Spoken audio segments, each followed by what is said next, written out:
7월 28일 목요일 가정예배를 하나님 앞에 올려드리겠습니다. 먼저 사도신경으로 우리의 신앙을 고백하겠습니다. 나는 전능하신 아버지 하나님 천지의 창조주를 믿습니다. 나는 그의 유일하신 아들 우리 주 예수 그리스도를 믿습니다. 그는 성령으로 잉태되어 동정녀 마리아에게서 나시고 본디오 빌라도에게 고난을 받아 십자가에 못 박혀 죽으시고 장사된 지 사흘 만에 죽은 자 가운데서 다시 살아나셨으며 하늘에 오르시어 전능하신 아버지 하나님 우편에 앉아 계시다가 거기로부터 살아있는 자와 죽은 자를 심판하러 오십니다.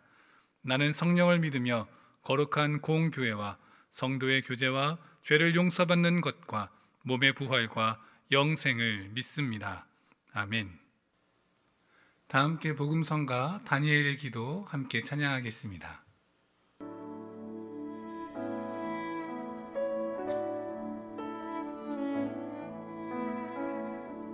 주의 보좌로 나아갑니다. 주의 얼굴을 바라봅니다. 두 손을 들고 겸비함으로 하나 되어 주께 나아갑니다. 주의 은혜에 목마릅니다. 주의 음성을 사모합니다. 두려워 말라 평안하라 강건하라 강건하라. 하늘의 문 열어주소서. 주의 긍휼 베푸시옵소서.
오늘 우리에게 주시는 하나님의 말씀은 시편 88편 1절부터 18절까지의 말씀입니다.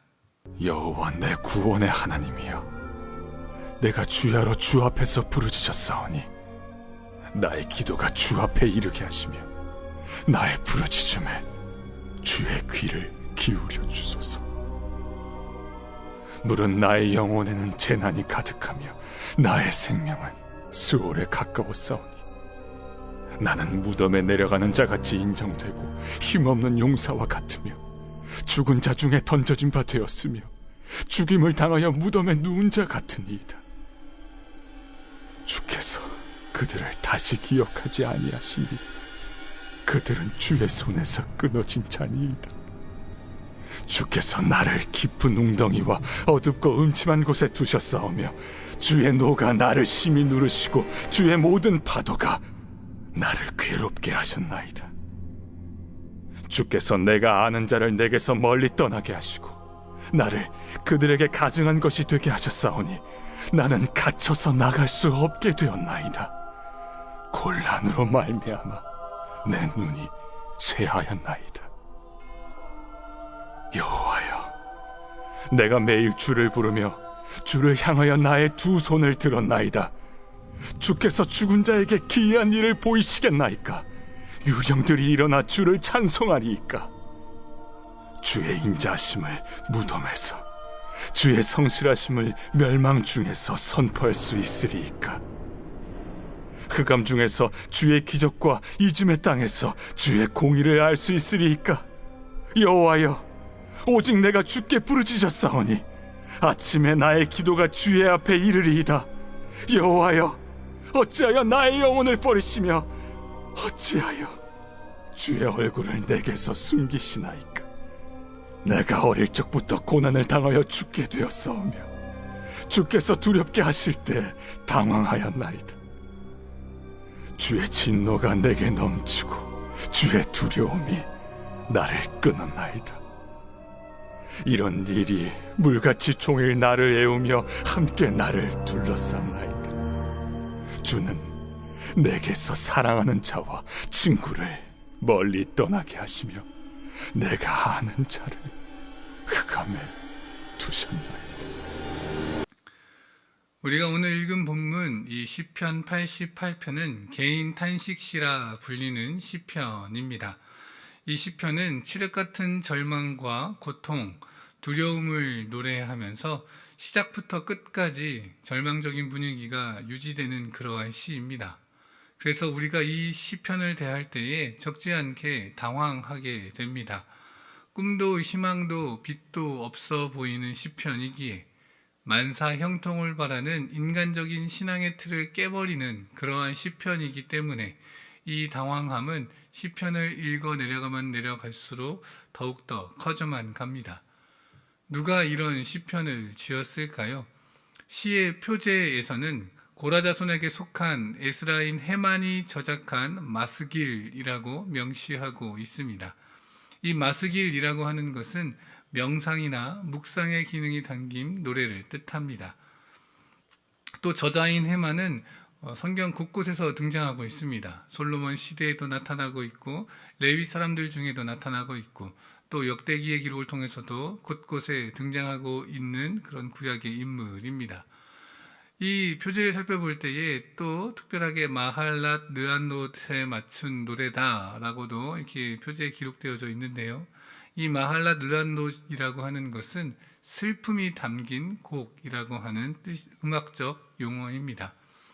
가장 어두침침한 시편으로 알려진 이러한 본문을 이 시편 88편을 가리켜서 루터는 영혼의 겨울 풍경을 담아내었다라고 말하고 있습니다.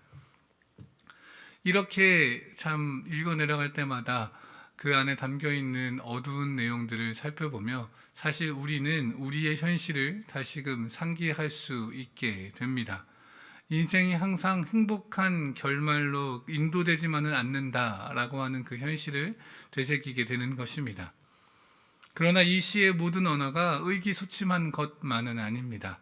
고통의 언어를 하나님께서 분명히 들으실 것이다 라고 확신하면서 지금의 상황에서는 감사 찬양을 할 수는 없지만 그럼에도 하나님을 포기하지 않고 끝까지 나아가는 모습이 담겨 있는 것입니다. 본문의 내용을 조금 더 살펴보기 원합니다. 본문의 저자는 내 구원의 하나님을 부르면서 간절히 자신을 구원해 주기를 요청하고 있습니다.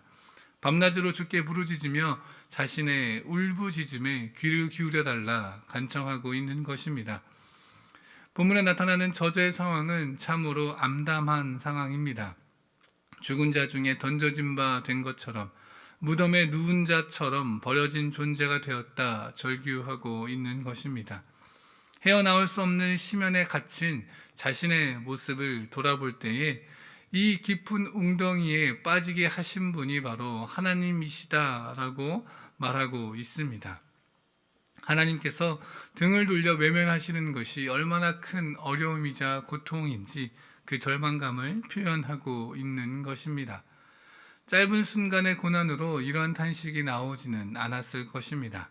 만성적인 고난으로 거의 죽을 지경이 된 이 시편의 저자, 소생할 힘이 없을 만큼 무기력해지고 죽은 채 방치된 자 같고 침상은 무덤과 같은 그런 상황 속에 이 큰 고통에 있는 상황이지만 또 이 시에서는 다른 시편에 나와 있는 확신, 결국 나를 구원해 주실 것이다 라고 하는 확신조차 나타나고 있지는 않지만 그럼에도 저자가 끝까지 포기하지 않는 것이 있다면 그것은 바로 하나님을 향해 손을 들고 하나님을 부르며 기도하는 것입니다.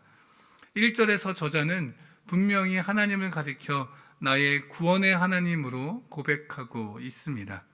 이 말에서 하나님을 향한 믿음을 여전히 가지고 있음을 우리는 살펴볼 수 있습니다. 저자는 구원의 하나님을 향하여 믿음으로 다시 한번 부르짖고 있는 것입니다. 10절에서 12절의 기도의 내용은 자신이 구원받아야 하는 이유가 나타나 있습니다. 죽은 자는 찬양할 수 없고 구원의 기적을 볼 수도 없고 하나님의 성실하심과 인자하심과 기사와 의로운 행동을 선포할 수 없기 때문에 나를 죽은 자처럼 여기지 마시고 구원하여 달라 외치고 있는 것입니다. 이 말이 무슨 말입니까? 자신을 구원하여 주신다면 마음껏 찬양하고 죽을 힘을 다해 하나님의 은혜를 선포하며 살아가겠다라고 하는 다짐이 담겨 있는 것입니다. 하나님을 위한 삶을 살고 나를 위한 삶에서 떠나겠다라고 하는 뜻입니다. 고통이 끝나간다면 이제 나를 위하여 누리고 살겠다라고 하는 것이 아니라 고통이 끝났다 하더라도 계속하여 하나님을 찾고 하나님을 위한 삶을 살아가겠다라고 다짐하고 결단하고 외치고 있는 것입니다. 오늘 본문은 참으로 눈물 없이는 부를 수 없는 고난과 역경 가운데 어둠이 삼키는 그 순간 가운데에서도 끝까지 하나님을 찾는 노래입니다. 중요한 것은 그 고통의 순간에도 여전히 찾는 분이 하나님이시다라고 하는 것입니다. 우리의 믿음도 어떤 고난이 다가온다 할지라도 어떠한 순간 속에서도 결국 찾게 되는 것, 구하게 되는 분이 하나님이기를 간절히 소망합니다. 다른 구원의 길을 찾는 것이 아니라 다른 살 방도를 찾는 것이 아니라 절망과 좌절 속에서도 오직 하나님만을 바라보고 하나님의 구원의 손길을 기대하고 그분께서 구원해 주시기를 바라며 나아갈 수 있는 나를 넘어서는 어둠의 순간 속에서도 하나님을 구하며 하나님께 부르짖으며 하나님께 나아갈 수 있는 우리의 가정, 믿음의 가정 되어지기를 간절히 기도합니다.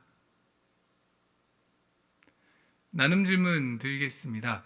내가 경험한 끔찍한 어려움의 시간은 어떠한 것이 있었었나요? 그때 하나님을 구했었나요? 아니면 다른 방법을 찾았었습니까? 한번 가정 안에서 나누어 보시고 오직 하나님만 구하며 하나님의 도우심을 바라며 나아갈 수 있는 그렇게 살아가기를 다짐하는 복된 시간 되길 바랍니다.